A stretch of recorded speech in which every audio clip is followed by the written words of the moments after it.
लड़का अपने घर को देख रहा था। उसका घर बहुत ज्यादा पुराना हो गया था।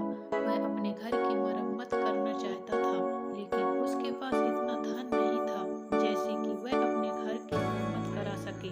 जब भी दूसरों के घर को देखता था तो उसे हमेशा अपने घर की याद आती थी, क्योंकि उसका घर बहुत ज्यादा पुराना दिखाई देता था। सभी ने अपने पक्के घर बनवा लिए थे, लेकिन उसका घर आज भी कच्चा ही बना हुआ था।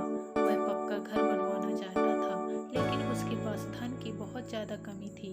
घर की हालात बहुत ज़्यादा खराब हो चुकी थी। वह अपने घर से बाहर रहता था, क्योंकि जब भी अपने घर में आता था तो उसे हमेशा यह बात याद आती थी कि सभी ने अपने अच्छे घर बनवा दिए हैं। वह एक साहूकार के पास गया और कहने लगा कि मुझे काम दीजिए, मेरे पास काम की बहुत बड़ी कमी है। मैं ज़्यादा दिन तक काम नहीं कर पाता हूँ, क्योंकि मुझे कुछ ही दिन के लिए काम मिलता है। आप मुझे ऐसा काम दीजिए जो ज़्यादा समय तक चल सके। साहूकार ने कहा कि मैं तुम्हें काम तो दे दूंगा, लेकिन काम में तुम्हें बहुत मेहनत करनी होगी।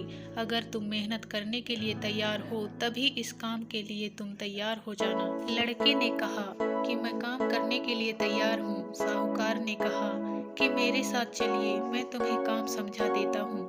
तभी साहूकार उसे अपने एक ऐसे स्थान पर ले गए जहाँ पर एक लकड़ी का मकान आधा बना हुआ था।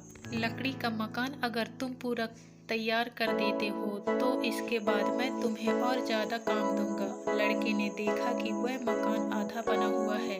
लड़के ने उस मकान को बनाने के लिए बहुत ज्यादा मेहनत किया और पूरी ईमानदारी से लकड़ी का मकान तैयार कर लिया था। जब कुछ दिन बाद में मकान तैयार हुआ तो साहूकार उस मकान को देखने के लिए आया और उसने देखा कि मकान को बहुत अच्छी तरह से बनाया गया। तो साहूकार उसकी मेहनत पर बहुत खुश हुआ, उसे काफी धन दिया।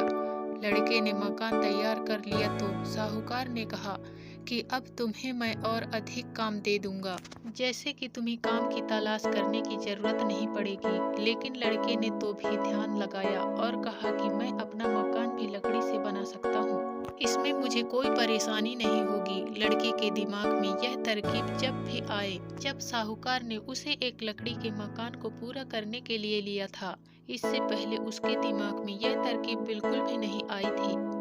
लड़के ने 1 महीने में अपने मकानों को बना लिया, और जब उसने अपने मकानों को बना लिया तो देखा कि उसने अपना मकान सभी से बहुत अच्छा बनाया है, जो कि दूर से भी काफी अच्छा दिखाई देता है। जब लड़के ने अपना मकान तैयार कर लिया था, उसके बाद वह लड़का साहूकार के पास गया और कहने लगा कि आपने मेरी बहुत मदद की है। साहूकार ने कहा कि ऐसा मैंने कुछ भी नहीं किया है, जो मेहनत की थी उसी के अनुसार तुम्हें धन प्राप्त हुआ है। लड़के ने कहा कि मुझे धन की नहीं, एक तरकीब की जरूरत थी, तरकीब की जो आपने मुझे दिखा दी। मैं अपना मकान लकड़ी का बनवा सकता था, लेकिन मेरे दिमाग में यह बात बिल्कुल भी नहीं आ रही थी।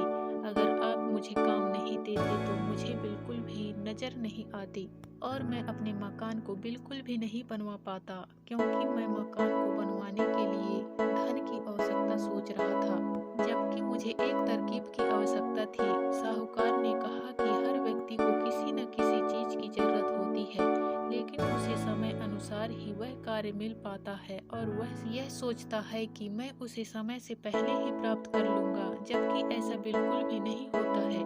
इसलिए हमें लगातार कोशिश करनी चाहिए। जब तक हम कोशिश करते रहेंगे तब तक हम अपनी मंजिल पर पहुंच सकते हैं। तुम लगातार मेहनत करते हो और तुम्हारी मेहनत भी सफल हो रही थी, इसी के अनुसार तुम अपने मकान को बनवा पाए थे। लड़का पूरी तरह से समझ चुका था और वह साहूकार के यहाँ भी काम करके अच्छा धन कमा रहा था और अपने मकान को भी उसने पूरा कर लिया था और जीवन में आगे बढ़ने के लिए नई नई तरीके को खोज रहा था, जिससे कि मेरे जीवन में हमेशा आगे बढ़ता रहे। यह कहानी हमें यही बताती है कि कभी कभी हमारे सामने रास्ता होता है, लेकिन हमें रास्ता दिखाई नहीं देता।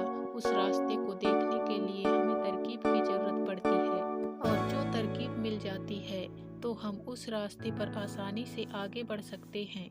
तो इस तरह हमें अपनी मंजिल के लिए रास्तों के साथ साथ योजना मिलती है, जिससे कि एक नई तरकीब मिलेगी और हम रास्ते को आसानी से पार कर सकते हैं। जीवन भी इसी तरह से ही कार्य करता है। अगर तुम जीवन में अच्छे अच्छे कार्य करते हो तो वह आसानी से आगे बढ़ाता जाता है। लड़के की सोच ने सब कुछ बदल दिया था।